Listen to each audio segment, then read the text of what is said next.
Espace TV. Espace TV, le journal de 13h.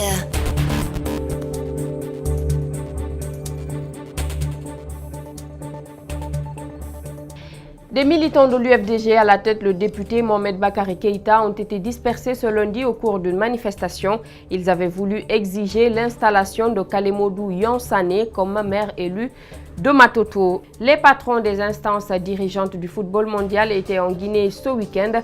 Les présidents de la FIFA et de la CAF sont venus toucher du doigt les problèmes du football guinéen et trouver des solutions pour favoriser son développement.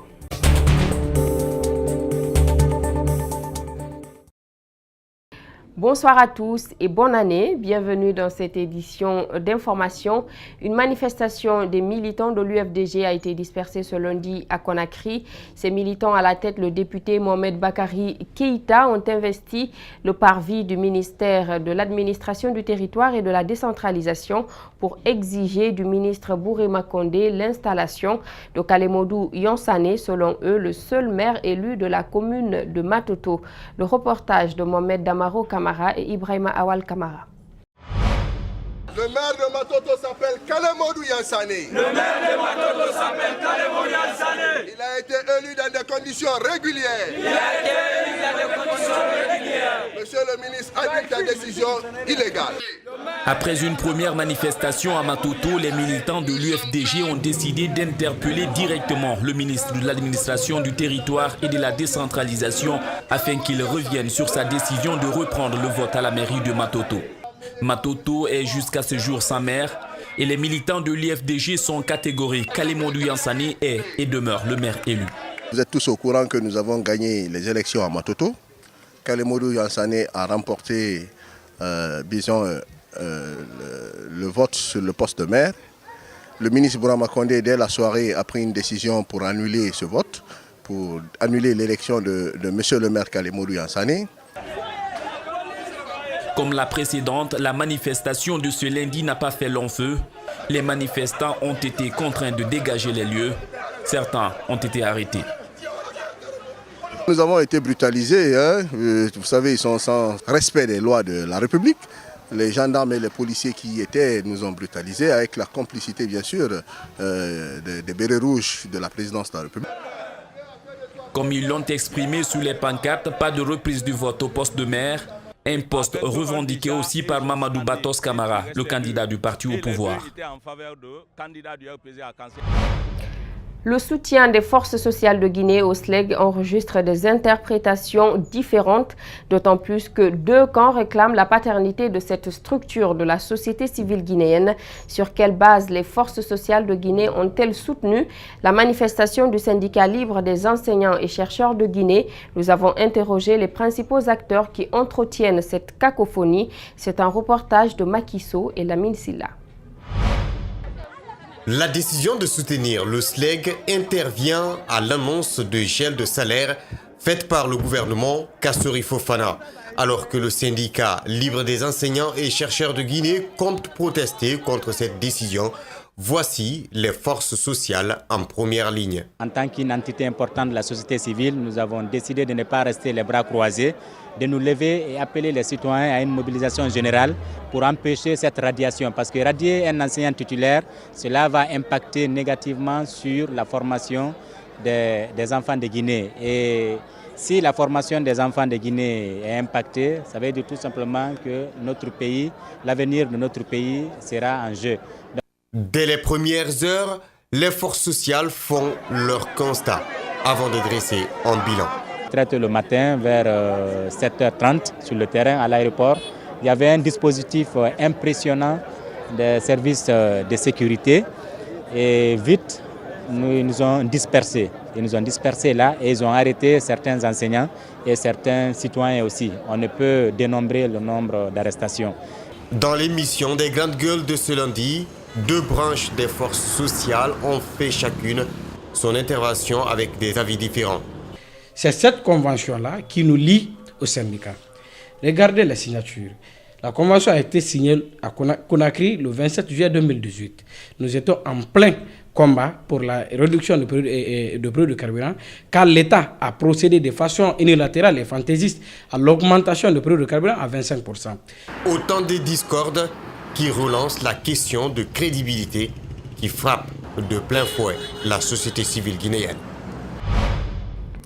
Le climat des affaires regagne sa santé en Guinée. C'est en tout cas ce que soutient le ministère des Investissements et du Partenariat public-privé après 7 mois de gestion depuis la création du département. Ce lundi, nos reporters Abdourahmane Ba et Yacouba Traoré étaient à sa rencontre.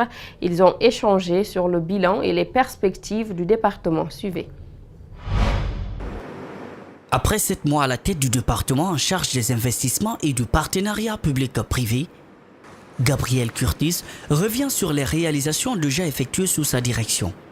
Disons que nous avons avancé sur les différents projets PPP, que ce soit dans l'énergie, dans la construction. Nous travaillons aussi sur un projet potentiel dans l'agriculture d'envergure. Le climat des affaires penche vers une amélioration considérable en Guinée. En 2016, la croissance économique était à 10,5% et 9,9% en 2017. Le ministre en charge des investissements et du partenariat public-privé estime que cette tendance pourrait bien grimper une fois que la communication auprès des investisseurs étrangers est améliorée et amplifiée. Notre pays a encore du chemin à faire, mais a fait de gros progrès. Et notamment d'un point de vue économique, nous avons une belle histoire à dire, donc il est important de mieux communiquer sur le pays, rassurer sur les perspectives et présenter encore les nombreuses opportunités qu'offre ce pays.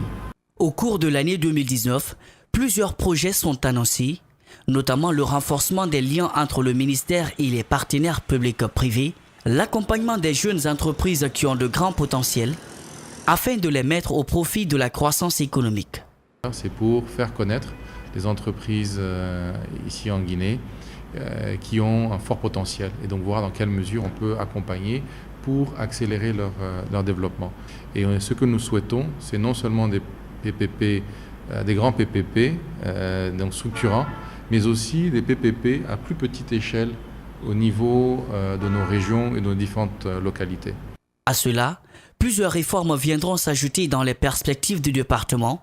C'est la mise en place des réformes structurelles déjà identifiées depuis des années.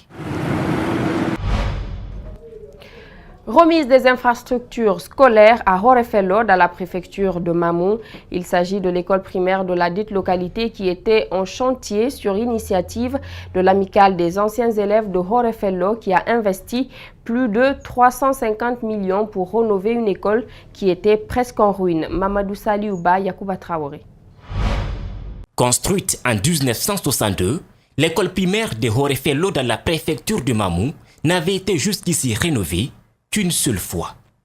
Les murs, les toitures, les tables-bancs, tout était dans un état misérable.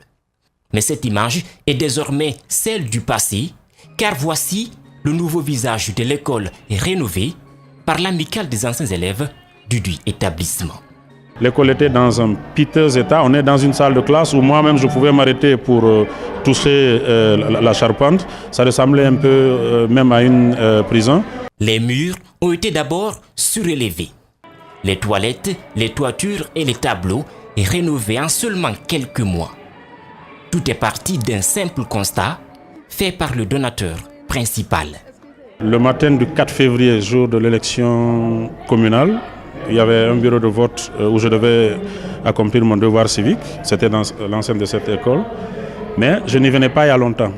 Donc quand je suis rentré dans l'enceinte, j'ai vu l'état dans lequel l'école était. Ça n'a pas pu arrêter mes larmes. Je me suis mis derrière une salle de classe ici pour verser quelques larmes. Alors débute le chantier et pas qu'une simple rénovation.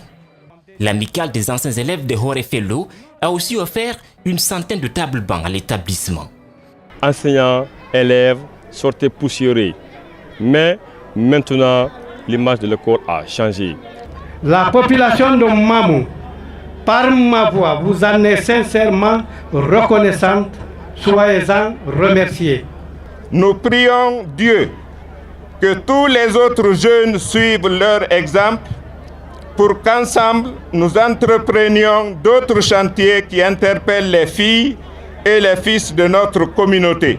L'amicale a offert des Corans à ceux qui se sont battus pour l'éducation des enfants de Horefelo. Plus de 350 millions de francs guinéens ont été mobilisés pour la rénovation de cette école. L'amicale des anciens élèves de Horefelo a réalisé plusieurs autres activités, notamment la rénovation de la mosquée de Horefelo, la mise en place d'un forage et la réhabilitation des voies d'accès dans la localité. Des satisfecits ont été décernés à certains membres de l'amicale.